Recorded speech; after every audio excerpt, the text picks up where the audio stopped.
Hey everybody, it's Mike from the Mike Wagner Show, powered by Sonic Web Studios. Visit online at sonicwebstudios.com for all your needs. Looking at a professional website without breaking your budget, Sonic Web Studios is the answer. Sonic Web Studios offers fast, affordable custom web designs that blow the competition away. Call today, 1-800-303-3960. That's 1-800-303-3960. Or email to support@sonicwebstudios.com. Mention the Mike Wagner Show, get 20% off your first project. Sonic Web Studios, take your image to the next level. Also, time to give an official shout out to our official sponsor of the Mike Wagner Show, international award-winning author Mia Molson-Zia. If you love fast-paced mysteries, you'll love Missing by Mia Molson-Zia, available on Amazon in paperback and ebook. Missing is fast-paced and intriguing with an unforgettable twist. Takes place in 4 countries, 2 strangers, 1 target, where truth is illusion and those you love will be the first go missing. It's available on Amazon in paperback and ebook. Missing by Mia Molson-Zia has garnered great reviews and even loved and endorsed by Howard celebrities, including Joanna Cassidy, Forbes Riley, and many others. So grab your copy today for Goes Missing by Mia Molson-Zia, available on Amazon. Also, check out the Mike Wagner Show at themikewagnershow.com on over 40 podcast platforms, heard in over 100 countries, including Facebook, SoundCloud, Spreaker, Spotify, and iHeartRadio. Also, Anchor FM, iTunes, Google Play, Amazon, Audible, Apple Music, and coming soon to hamiltonradio.net, Oldies FM, Diamonds Radio, and a few of the networks as well. Take the Mike Wagner Show with you on any mobile device. Subscribe to the Mike Wagner Show on the YouTube channel. And don't forget to follow the Mike Wagner Show on Instagram and Twitter today. And for great gift ideas, go to Amazon.com and check out the Mike Wagner Show podcast. T-shirts, pop sockets, throw pillows, tote bags, hoodies, baseball gear, and more. Makes great gifts 24/7. Go to Amazon.com and check out the Mike Wagner Show podcast. And for more great gift ideas, go to Amazon.com/Mia Molson-Zia for great books like Missing, Once, and Wrinkles. Also T-shirts, pop sockets, hoodies, phone cases, and more. Amazon.com/Mia Molson-Zia. Check it out today. I'll support the Mike Wagner Show on Anchor FM, PayPal, themikewagnershow.com. You can buy me a coffee at buymeacoffee.com at the Mike Wagner Show. Make sure you do so today. We're here with a terrific lady who is an American-born, multi-award-winning director, writer, actor, choreographer with Canadian roots based in New York City and currently in no location. We'll talk more about that. She's a classically trained ballet dancer and grew up in theater around Hartford, Connecticut. She's a multi-international film fest winner in London, Madrid, and Barcelona, and also has a new film that's out, follows the dancers as they explore an empty vintage hotel filled with a lot of memorabilia, menagerie, and a lot more that many memories that probe the depths of their shared past in creating a mirage of illusion. We'll talk about the movie Delusionne, which is the 25th anniversary part of the Dancing with Film Fest coming this Friday at 5 p.m. at the TCL Chinese Theater in Los Angeles. And speaking of Los Angeles, live from the Plus Studios in beautiful downtown LA, the very multi-talented American-born, a multi-award-winning director, writer, actor, actress, and choreographer, ladies and gentlemen, the multi-talented Breton Tyner. Breton, good morning, good afternoon, good evening. Thanks for joining us today. Hi, Mike. It's a pleasure to be here. Thank you so much for having me. Well, it's great to have you on board as well, too. So you're American-born, multi-award-winning director, actress, writer, and a choreographer as well, with a Canadian roots based in New York City. You are a classically trained ballet dancer and grew up in theater around Hartford, Connecticut. You're also multi-international film fest winner in London, Madrid, and Barcelona. And your new film, Delusionne, talks about the dancers as they explore an empty vintage hotel filled with memories that probe the depths of their shared past, and also with a mirage of illusion. That's at the 25th anniversary of the Dances with Film Fest in Los Angeles. And before getting to all that, Breton, tell us how I first got started. So I'm doing really well today, Mike. How are you? I'm great. And tell us how you first got started. Well, I've been dancing probably since I was like 2 years old, but I grew up in a house that was built in 1902, filled with all kinds of antiques, and it was formerly a tuberculosis sanitarium. So I grew up around a lot of psychic energy and a lot of old items that I was playing with, whether they were from relatives or from other people in this neighborhood, historic neighborhood in Hartford, Connecticut. And I think I just was always in touch with that as a tapestry to communicate through different dimensions, but to sort of walk through time. So I spent a lot of time playing dress up as a kid, and then in the ballet world, I was very lucky to perform on large stages and live productions, often working with costumes that were quite old, and just from a different time, like really lavish productions with sets, live orchestras, and costuming. So I come from that ballet world and that education, and then was lucky to work in theater and work in Broadway as a choreographer. And I have always been a photographer my whole life. So I really fell in love with movie making when I was making shorts and trailers to promote a live show for my company, Breton Follies, that was happening on Houston Street in the Folly, a place called the Folly, actually, location, about 7, 8 years ago. So that was sort of my introduction to filmmaking. I thought we would just make something that was promotional instead of doing still images. And I didn't think much about it. We had a couple trailers that were used for promotion, and then a couple years later, somebody approached my company and asked me to do a photo shoot. And I said, hey, I want to make a video instead. And so that was sort of like the jump.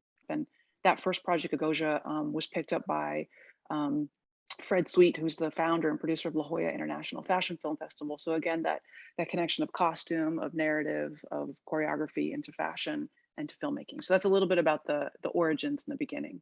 That's very interesting. What was it, one precise moment that simply influenced you into what you're doing for the rest of your career? Gosh, In other words, light bulb moment.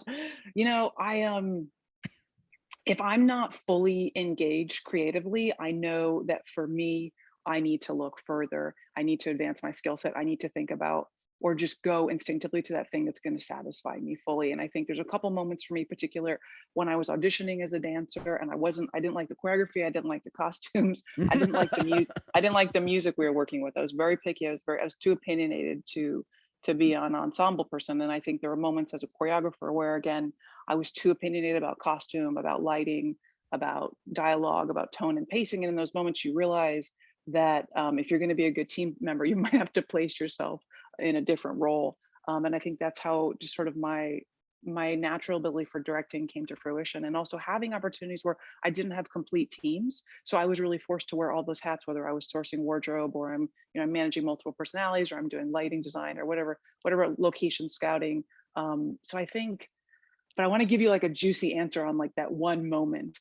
I mean, there was one moment where I went to an audition. There are a couple moments I went to auditions in New York City for, I had no idea what I was showing up to audition for. And these are like well-known productions, so I won't list them here. No, don't worry about it. But I so clearly was in the wrong space. And I remember that they would like laugh at me, like the table of like, creatives would laugh at me when I'd get to the end of the audition, because I just so was doing my own thing. I would mess up their choreography. I wasn't dressed to look like everybody else. I totally stood out. And that was the point. And universe was telling me that I needed to follow my vision and my creative instincts and tell the stories that I need to tell. And I love directing other people's work as well, particularly for film. But I think it's also a good reminder that the passion projects can sometimes be the things that launch you. And in this case, that has been my luck and the opportunity the universe has given me. That's certainly amazing as well too, and you sound like a really good director as well too. I like to have you direct some of my plays as well. If my daughter was still in ballet, I'd be more glad to have you on that. So we have that too. And who are some of your favorite actresses and also dancers and directors growing up? Growing up, gosh, well, I love Sid Charisse, and she's a performer from the 40s that really, for me, she crosses all those genres, and she's in some of my very favorite films. I love Uma Thurman. I love the physicality of some of her work. I really love Pedro Almodovar's work tremendously. The Spanish and Italian cinema is probably some of my favorite across the board through the years, as well as French cinema. I also love Stranger Things. I deeply love Umbrella Academy. But I think the cinema from the 40s and the 50s is how I came to dance. I met dance through photographic images of movies and books, and I met dance by watching like musicals and variety shows on television. So that was my first exposure to it, instead of meeting it later in the theater, and that's where I sort of became to that. But so I love the opulence. I love like heavily textured films that are so dense in their ability to communicate what time period we're in and what the emotion is. Like, for example, I'm wearing red today, and for me that immediately has an emotion, a connectivity, a way to communicate to you like what my personality is or what my energy might be like. So I think that's a little bit of taste of my favorite things. I also love Rada Blank's work. I love Shaz Bennett's work as well. I mean, there's so many people I could name. That's very interesting. And what are some of your favorite movies growing up? Growing up, gosh, I mean, I grew up on musicals. So I grew up on stuff like Meet Me in St. Louis, lots of Rodgers and Hammerstein. I love Chinatown. That's one of my very favorite films. It's not a film that's spoken about today necessarily, but that's one of my favorites. And I deeply and always will love Fellini's work for me. That's really interesting too. You keep talking about wardrobe on a regular basis, and just makes me think. It's like, what was your favorite piece of wardrobe that you wore as well too, or maybe some of the more unique ones or most interesting? You know, I spent a lot of time not getting to wear the costumes I like as a child, and I grew up in like I had a really strict, amazing ballet education. Um, but you know, I was not the 5'2" petite person, so I was always being like squeezed and pushed into costumes because they didn't have something that fit me often, and these costumes were from like the 70s or 60s for when people were even smaller. So it was always like, oh, let's find something that would fit her. There was never sort of like an elegant approach to dressing, you know, what my body looks like. So I don't think I had any moments of things I really, really loved to wear, which is probably what pushed me into creating looks and worlds that I wanted to inhabit and be in. I did and do a lot of my own alterations on costumes for myself, for other people. Even like I'm looking at my wardrobe for a bunch of red carpets we have coming up. I do lots of little tweaks on things just because I have like I have broad shoulders and a very fitted waist, and I'm long, but I have a high waist. So I have unusual measurements, and I love to compliment my figure or anybody else's, and I think that really brings out the personality of the person. Mm. But there have been a couple times, I mean, I love red, it's my favorite color. There's a couple times where I got to wear like really beautiful red gowns. I did some work on the Nick. We had these custom made gowns and corsets that were incredibly beautiful to look at, totally challenging to sit and work in. But because they were, they were authentic corsets and like gowns to the floor with a lot of weight. But I think there was sort of like a breakthrough moment for me when I started doing cabaret about 10 years ago when I moved back to New York City. And I had a very dear friend of mine who has worked on West Side Story for years. She handed me my first pair of like character heels. They're called Laducas. And that was like transformative for me to start dancing in heels. And then from there, I built the rest of the wardrobe, which allowed, cabaret to have like excessive amounts of jewelry and to have stuff that was really sensual and opulent, red, Mm. blacks, lots of lace, lots of sort of like formality mixed with sensuality, and a very like fitted specific silhouette as well, which for me was like going from a tutu into going to like something that's more like a bustier or corset. So Mm. I think from that moment I kind of just let myself run free with wardrobe, whether it was something I was performing in or in New York City. Everybody's performing, everybody's got their mask on, their character that they're working. And so I think you're always on display. So from that moment when I started doing cabaret, my wardrobe, whether it was for like meetings day to day, going to shows, or what I was wearing on stage, the two started to blend. Mm. Because when I first moved back to New York, I couldn't afford to have like casual wardrobe and a fancy wardrobe. And so the jewelry that I was like sourcing for my shows was the jewelry that was in my wardrobe. And I would build characters off of a necklace or like hats or like lace gloves I would find, or um, so everything started to blend, I think, to be honest. And New York is a really great place to wear whatever you want and to express yourself however ever you need to. So I'm grateful for that. And also like there's just amazing vintage finds, and everybody's closets are recycling generationally there too. So I think there's really cool stuff um, to be found. And I was producing shows with no budgets for costume or wardrobe. So I started sourcing garments, and I'm doing them for 10-person casts, and maybe they have 5 changes in that show.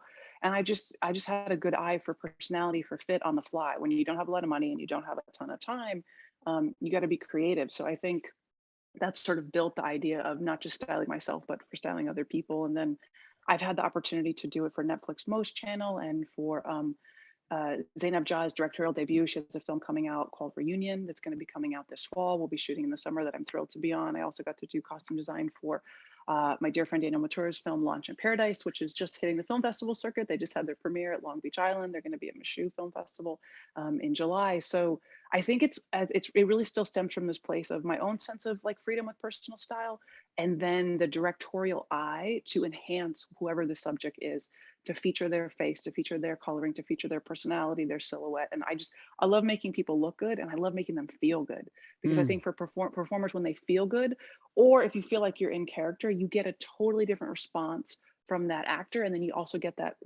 from your environment, whether you're on the street or you're at a premiere. So I love making people feel good, especially through costume or wardrobe. That's amazing as well too. That's a really amazing story, and I can see why you're wearing red. You're getting ready for the premiere of your movie Delusion A as well too. We'll talk about that, but first listen to the Mike Wagner Show at the MikeWagnerShow.com, powered by Sonic Web Studios. Visit online at sonicwebstudios.com for all your needs. Look at a professional website without breaking your budget. Sonic Web Studios is the answer. Sonic Web Studios offers fast, affordable custom web designs that blow the competition away. Call today 1 800 303 3960. That's 1 800 303 3960. Or email to support at sonicwebstudios.com. Mention the Mike Wagner Show. Get 20% off your first project. Sonic Web Studios. Take your image to the next level. Also, time to give official shout out to our official sponsor of the Mike Wagner Show, international warring author Mia Molson-Zia. If you love fast-paced mysteries, you'll love Missing by Mia Molson-Zia, available on Amazon in paperback and ebook. Missing is fast-paced and intriguing with an unforgettable twist. Takes place in 4 countries, 2 strangers, 1 target, where truth is illusion and those you love will be the first go missing. It's available on Amazon in paperback and ebook. Missing by Mia Molson-Zia has garnered great reviews and even loved and enjoyed by Hollywood celebrities, including Joanna Cassidy, Forbes Riley, and many others. So grab your copy today for Goes Missing by Mia Molson-Zia, available on Amazon. Also, check out the Mike Wagner Show at themikewagnershow.com on over 40 podcast platforms, heard in over 100 countries. Also on hamiltonradio.net, Diamonds FM, Oldies Radio, and a few more coming near you. Take the Mike Wagner Show with you on any mobile device. Subscribe to the Mike Wagner Show on the YouTube channel. Don't forget to follow the Mike Wagner Show on Instagram and Twitter today. And for great gift ideas, go to Amazon.com and check out the Mike Wagner Show podcast. And for more great gift ideas, go to Amazon.com/Mia Molson-Zia for great books, merchandise, and more. I'll support the Mike Wagner Show on Anchor FM, PayPal, themikewagnershow.com, and buy me a coffee at buymeacoffee.com at the Mike Wagner Show. Make sure you do so today. We're here with American-born, multi-award-winning director, writer, actress, and choreographer Breton Tyner here on the Mike Wagner Show. And before we talk about your upcoming your film Delusionne over at the 25th annual Dances with Films Fest at the Chinese Theater TCL, that's on this Friday at 5 p.m. You also been in other features like Billions, also Divorced, the Nick, and also Studio City, and Manhattan Love Story, Gossip Girl, and more. Manifest, and tell us about some of the appearances and what was it like? You know, I'm really grateful to have been on. We were shooting Manifest and Gossip Girl early this, I would say, like February into the spring, and just coming out of the past couple years, I was grateful to be on set. I think everybody was, and it was thrilling to be back, sort of in a role as like a detective in a cop drama, because I'd literally walked off set, on March, I guess 15th, 2020, playing those roles, and I've been lucky to be back on set probably by December 2020. But I wore all kinds of hats in pandemic, all different kinds of things that I did on set. So just to be back on set as an actor for me is like such a sweet spot. I've been a performer my whole life. I've been probably performing since I was like, I don't know, 3 or 5 years old, and I was lucky to grow up performing in like huge opera houses, and I had access to that part of myself and to share that with a large audience at a time. So getting to perform for me is like, it's like I don't know, it's like a holiday for me. It's like vacation, which might sound crazy, but I get to just take a break from all the other hats I wear, and I can just channel what that character is. And I literally get to play and be in conversation with other actors. And, as a director, I'm used to wearing a lot of other hats and having sort of like a bird's eye view while being like microscopic about details, about managing people on schedules and like making sure things match in terms of continuity. So it's fun to be in the middle of the organism as an actor, and to appreciate all the teams as they rotate around and work together. And I think part of that too was just the incredible spirit of New York City and the speed with which we were able to, speed is such a, I don't know, relative term, I guess, but what appeared to be like speed to really getting back to working on sets and having like full sets of people there. And I just, I I say this in interviews, and I don't know what people will think of it, but I get to take a break from being myself when I act, and it is like the greatest luxury for me. It's far easier for me to be a role than to be myself. And I think part of that is growing up in ballet world, where as a performer I wasn't speaking, I wasn't in a highly verbal space or arena. And so it took years for me to be comfortable to like speak as myself, and that came through like teaching and then directing, and now I'm like quite comfortable doing it. But there were times where like I was in ballet school, and I would often do impersonations of like my very famous, very non-American ballet teachers. So they're total characters like their heyday was like the 70s and the 60s. So their color palettes are different. They're still wearing makeup from the 70s or wearing clothing from the 70s. Most of them are English is not their first language, and they come from a different culture. And so that was right for me to do like impersonations. But I also grew up watching like In Living Color and Jim Carrey. Oh my Um, gosh, that was my favorite. That was pretty much the the the groundbreaking for a lot of the celebrities. You know, Jim Carrey, and I think you had the Wayans brothers, and I think you had mhm, was it Jamie Foxx, and I Jamie think there was Foxx. also quite a few others. It's like, you know, just so Yeah. many have come out of there, just like Saturday Night Live, Monty Python, and all the comedy troops, Saturday Night Live, Second City, and everything. And that genre, I think, was the latest to just, you know, spur the careers of many great people. Yeah, I mean, there's just so much talent that came through those shows, and I just think that I grew up watching that, and that just like there's a fast pace, there's an exaggeration, almost a cartoonish quality, a theatrical quality. There's a lot of like Canadian comedians that came through those shows as well, and so I grew up with that like exaggerated visual of a performative, expression, whether it's in a character or just like a media personality. So I think that's definitely influenced for me. And I'm often asked to either play a sort of like straight laced cops that are toned down, but um, I can't quite speak about it right now. But there are some more comedic roles and opportunities that are coming that I'm really excited about because they just suit my personality and my desire to like to really share positivity with people and to entertain them, and I to do something that's a little bit outrageous and atrocious, which is the same thing as me like doing impersonations of my ballet teachers like behind their backs for other students like in class, trying to get a laugh and trying to break this very very serious sort of esoteric environment that it sometimes can be like totally destructive. It just needs a little bit of a slap and um and some joy in it. So I think, yeah, I love to transfer the energy in a room, however, to a positive space or a space that allows people to think about that there's more that's possible for them as individuals, and there's more that's possible for us as a collective consciousness to move forward in a positive way. And I think laughter is an immediate way for us all to connect, like regardless of like age, gender, language, location. Um, Laughter. I mean, there's different tones to humor based on culture, but I think humor and a smile can go a long way. It certainly does too. And what was your favorite role in a particular show or any show? What was your favorite role? Oh gosh, I'm gonna give you like a terrible answer and say I don't have one yet. I'm open. I'm open to many more coming. I did get to have this really fun moment. In like, I think it was fun just because I was my scene partner was just so kind and so lovely. And this was on Billions, where we're jumping out of like these they're like multiple SUVs like approaching this sort of like containment truck, and there's like helicopters landing, and my scene partner is probably 6'6" or 6'7", and like I'm like 5'9", 5'10". So in some worlds I'm tall, but in that world I was very small, and we have the same amount of like tactical gear being props on us, and I didn't think I would like be able to walk, and I'm like, I've been a dancer my whole life. I didn't think I'd be able to walk with that much like ammo on my body. And he just gave me this very kind of sweet smile. And so, we probably did like 25 takes where we're jumping out the car and like rushing this plane. And that was pretty cool because I didn't know until we got through rehearsals if I would be able to handle like all these prop guns and other stuff. And that was a really cool moment. It sounded like it would have been next Rambo the way it was projected. So that'd been pretty fun.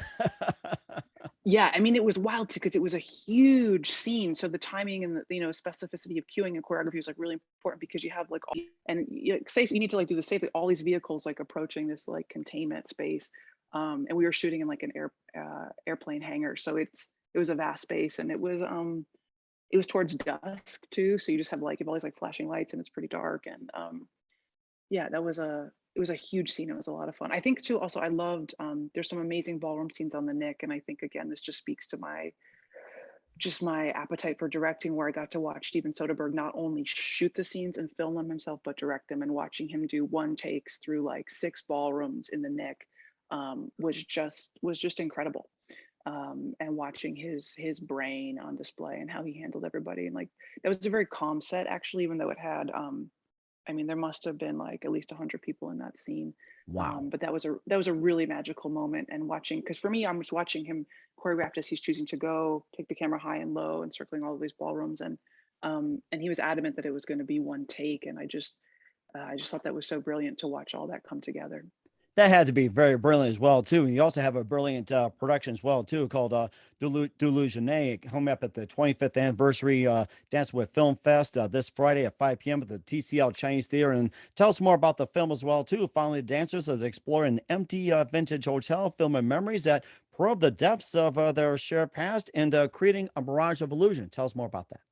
Sure. So Delusione is about dissociation and memory loss, and it's sort of about two people walking through each other's lives, whether you perceive it to be a romantic relationship or just two people passing in the night, and each person's perception and what's the truth of what happened, and is one person dissociating or both people, and what it's like to deal with someone who has like a vast amount of mental illness, and how that really can color someone else's perception of them and what the truth actually is. I think we, especially in a digital age, we live with this all the time about what is the quote unquote truth, and is that someone's opinion, is that someone's perspective. But I think all of us have our own experiences, and at some point we have to say they're all valid. But I think the line of reality can be quite thin, especially in a digital sphere. So it plays a lot on that, and I was very much inspired by that space. It's a railroad space, so it's quite long, and you walk through from one room to the next, it completely changes. So it really feels like you're just moving into a different world, even though there's a great continuity of like a 1948 speakeasy is the feel of this space.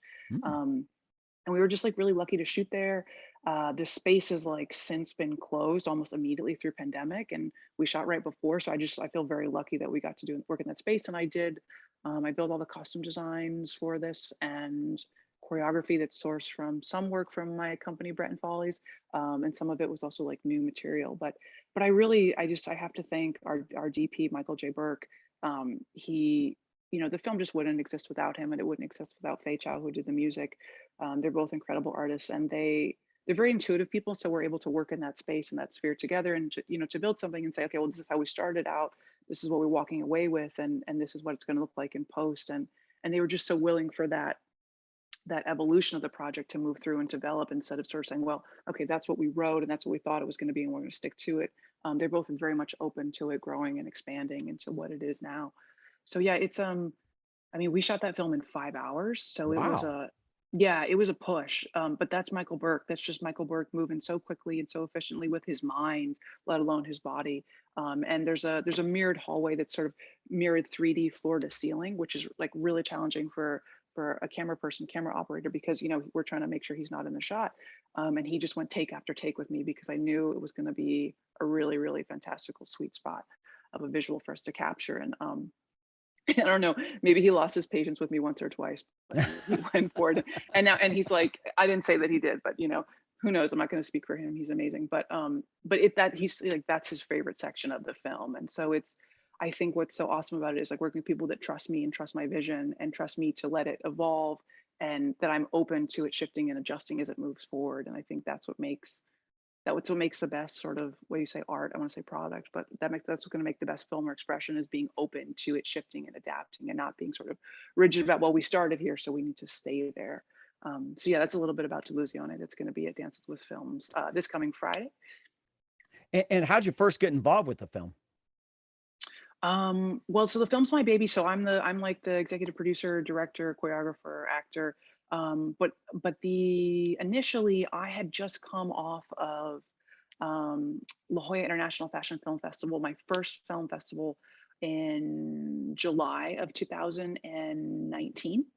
And then I had gone on to Madrid, where my film Raise had won. And I was like brand new to the festival circuit. I didn't really know what to expect. I certainly didn't expect, I think I was going to win. And the producers of these film festivals said, we really like your work, and we want to see you back next year with something better. Nice. And they said, get to work. And they were very serious with me about that, about the jump. And I had just like been exposed to all these other films from all over the world. And I could see what I really liked and what I thought was working, what wasn't. And that just shaped my aesthetic and my drive. But I went back to New York City and I go, well, okay, we don't have a huge budget, and what are we going to film before, I'm going to say before October, end of November, if we want to shoot outside? And we just lucked out with that location. There's a film that we actually shot before that called Invicta with Michael J. Burke. We shot about like a month before, late September, that's going to be having its world premiere. this July, actually back at La Jolla International Fashion Film Festival. And so we shot that film, and then the idea with Delusione initially was to have it be sort of like a triad location as a part of another film. And we kept shooting with Michael, and the projects that we made were so rich and so diverse that I decided to make Delusione its own thing. It deserved that. Its aesthetic was like so specific. The colors were so specific. The location was, and right before we shot, we were supposed to have 3 actors involved. I wasn't actually really intending to be like a part of this film. And one of my main performers, he had to fly to Minnesota for like a family sort of illness situation. And I think he like might've called me that morning and was just like, I'm so sorry, it's 7 a.m. on a plane. I love you. We'll figure it out. Bye. And I was like, like, blessings, take care of yourself and your family. So we went in sort of like under the gun already with like 2 performers, 1 performer down, and that really shaped it away from this triad idea and into its own thing that lived in that space. And we shot it pretty quickly. There aren't any, you won't see any other characters. There's no sort of like, there's no real-time stuff. So it gives this really like creepy suspended suspension of time feeling in there. And like, you can't, there's some windows with light coming in, but there's not a lot of natural light. So we really played on that and just kind of let the space, it's an old space on the Upper West Side in Manhattan, let it speak for itself. And I can only imagine all the energies that have been there. So yeah. That certainly is amazing too. What's coming out for Brett and Tyler? We'll find out just 1 minute. You listen to the Mike Wagner Show at the MikeWagnerShow.com, powered by Sonic Web Studios. Visit online at SonicWebStudios.com for all your needs. Also brought to you by official sponsor of the Mike Wagner Show, international warring author Mia Molson's The Missing, available on Amazon and paperback and ebook. We'll be back with the amazing American-born, multi-award-winning director, writer, actress, and choreographer Breton Tyner with Delusione after this timeout.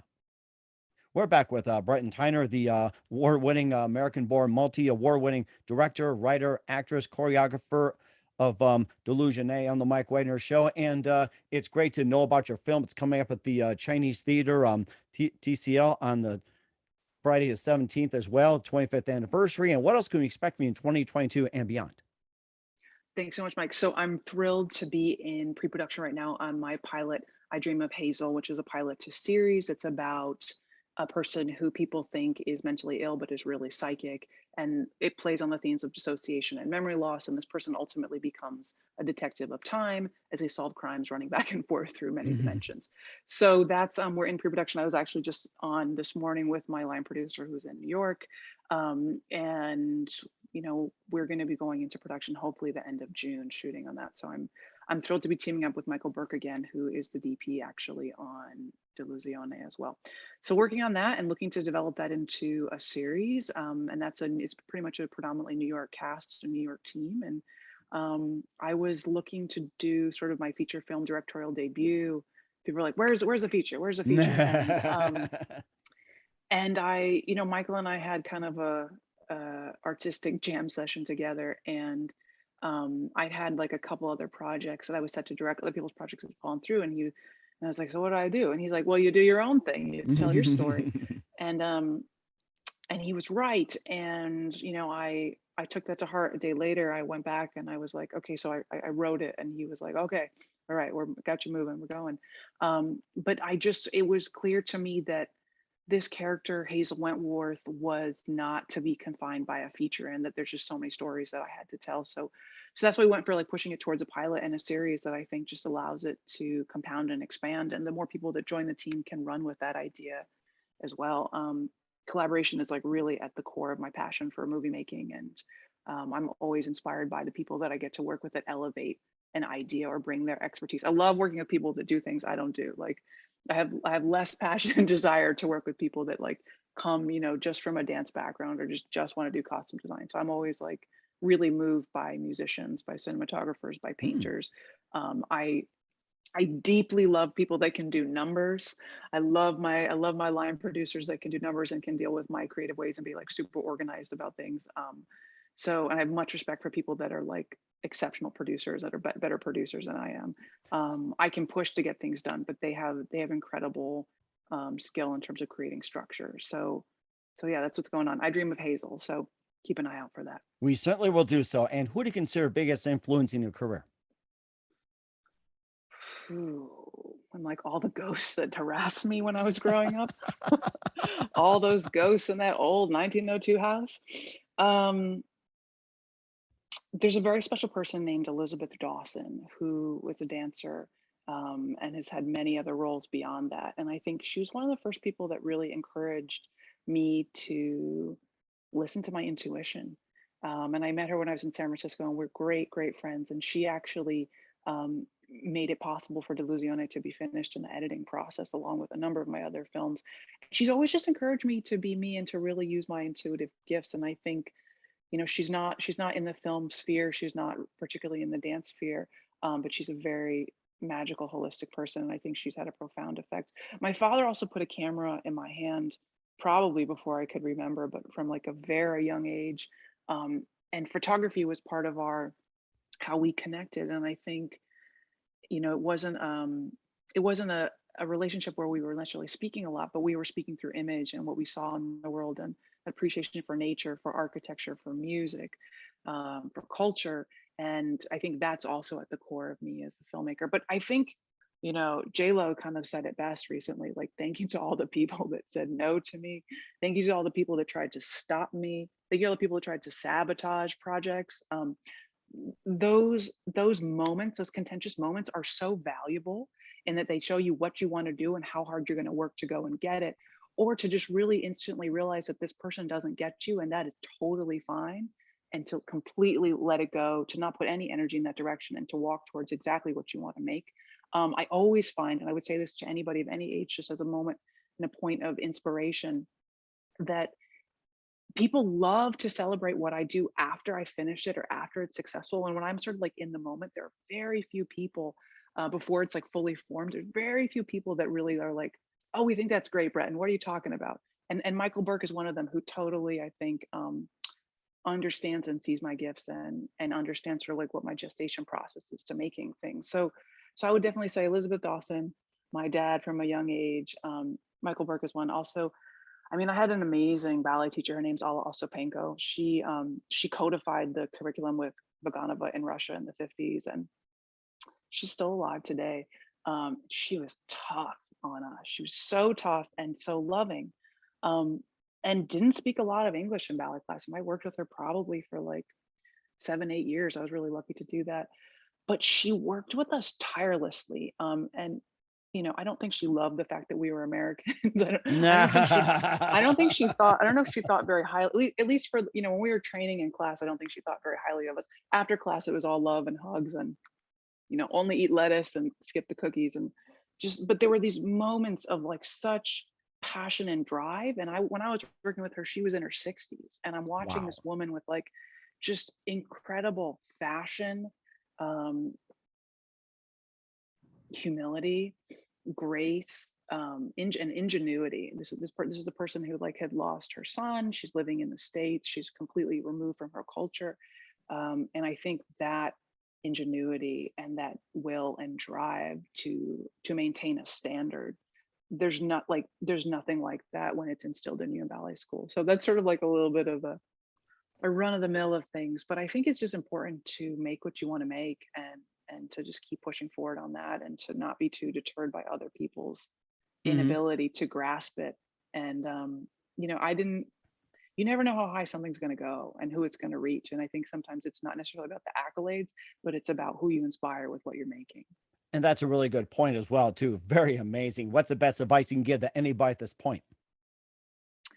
Oh, I would say have a blast as much as you can. It's an interesting world, especially these days. And I would just reiterate, make the art that you want to make, do what you want to do in this life with respect to others, and just be aware that you know, us following our own paths and our passions can have a huge and profound effect on inspiring others. That's certainly amazing. Once again, we're with the amazing American-born, multi-award-winning director, writer, actress, choreographer, Breton Tyler of Delusion and the Mike Wagner Show. Breton, a very big thank you for your time. You've been absolutely fantastic. Looking forward to having you again soon. Make sure you keep us up to date, keep in touch. Love to have you back, and wish you all the best. And once again, touch about your upcoming projects, what's your website, how do people contact, where can people check out your works, and check out the movie. Thanks so much, Mike. So you can check out Delusione having its Los Angeles premiere at the Chinese Theater with Dances with Film's 25th anniversary this Friday, June 17th at 5 p.m. There's just a few tickets left, so be sure to grab those. You can find those on any of my social media platforms. I'm Breton Tyner-Bryan on Instagram. We're also Breton Follies NY, and you can follow Delusione _ the film _ on Instagram. Keep an eye out for I Dream of Hazel. And if you're feeling like you're a donor, you want to just be a part of that project, hit me up and we'd love to have a conversation with you. We will certainly do so. Once again, Breton, a very big thank you for your time. You've been totally amazing. Learned a lot from you. Looking forward to having you again soon. Make sure you keep us up to date. Keep in touch. Love to have you back. We wish you all the best. And you definitely have a great future ahead of you. Thanks so much, Mike. Thanks for having me. It's been awesome.